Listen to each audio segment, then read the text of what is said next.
Situé à 112 km de Kidal, est donc sous le contrôle total de l'armée malienne depuis ce samedi matin. Mais que d'obstacles franchis avant d'y arriver, nos forces armées ont dû briser un rideau défensif des terroristes avant de conquérir la localité d'Anefis. Et c'est une étape importante dans le processus de retrait de l'aménagement et dans la volonté des autorités de la transition de recouvrer l'ensemble du territoire national. Voyons les enjeux de cette progression avec détermination des femmes. C'est avec Sidiki Dambélé. Oui, ça y est, c'est fait. Les FAMA ont pris tôt ce samedi matin le contrôle total de la localité d'Anefis dans la région de Kidal. Cela au terme d'intenses combats contre les terroristes qui avaient dressé un rideau défensif le long du parcours Gao-Anefis. Si le bilan n'est pas encore établi, il faut souligner, précise un communiqué de l'état-major de l'armée, que les évaluations sont en cours et tout est mis en œuvre pour la sécurité des personnes et de leurs biens.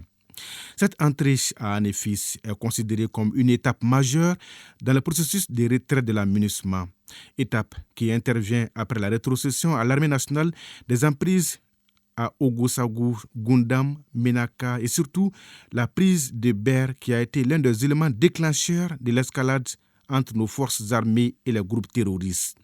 Car, faut-il les rappeler, la ville de Ber dans la région de Tombouctou était la plaque tournante des terroristes. L'arrivée des FAMA à Anefis, à seulement 112 km de la ville de Kidal, constitue donc tout un symbole dans une localité hors contrôle depuis près d'une décennie. C'est également la preuve de la détermination de notre armée à poursuivre, conformément à la volonté du chef de l'État, sa mission de recouvrer la souveraineté de notre pays sur l'ensemble de son territoire. Dans son adresse à la nation lors de la célébration de la fête de l'indépendance, le 22 septembre dernier, le colonel Assimi Goïta avait clairement indiqué qu'en application de la résolution 2690 du Conseil de sécurité des Nations Unies, le gouvernement veillera au redéploiement effectif des forces de défense et de sécurité ainsi qu'au retour des services sociaux de base sur l'ensemble du territoire national. Une volonté exprimé dans le plan de retrait de la mission onusienne au Mali, dans lequel il est prévu la rétrocession de l'ensemble des emprises de l'aménagement, 12 au total, plus celle de Bamako aux forces armées maliennes. Une démarche qui n'est pas bien partagée par la coordination des mouvements de l'Azawad, SEMA et alliés. Conscientes donc de cette tâche lourde et exaltante, les FAMA ne ménageront aucun effort pour le rétablissement de la sécurité et de la paix recherchée tant par le peuple malien, souligne l'état-major général.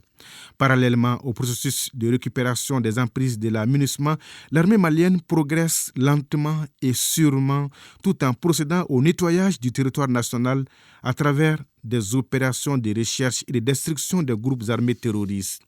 Ainsi, des opérations aéroterrestres de nos unités ont permis de désorganiser cette semaine les dispositifs des groupes armés terroristes tout en leur infligeant d'importantes pertes dans les secteurs d'Al-Moustrat et de Nampala, respectivement dans les régions de Gao et de Ségou.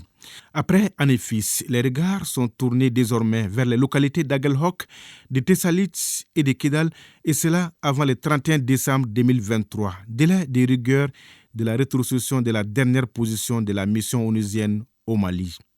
L'enjeu est de taille, car la mainmise totale sur le territoire est, faut-il le rappeler, devenue la priorité des priorités pour les autorités de la transition.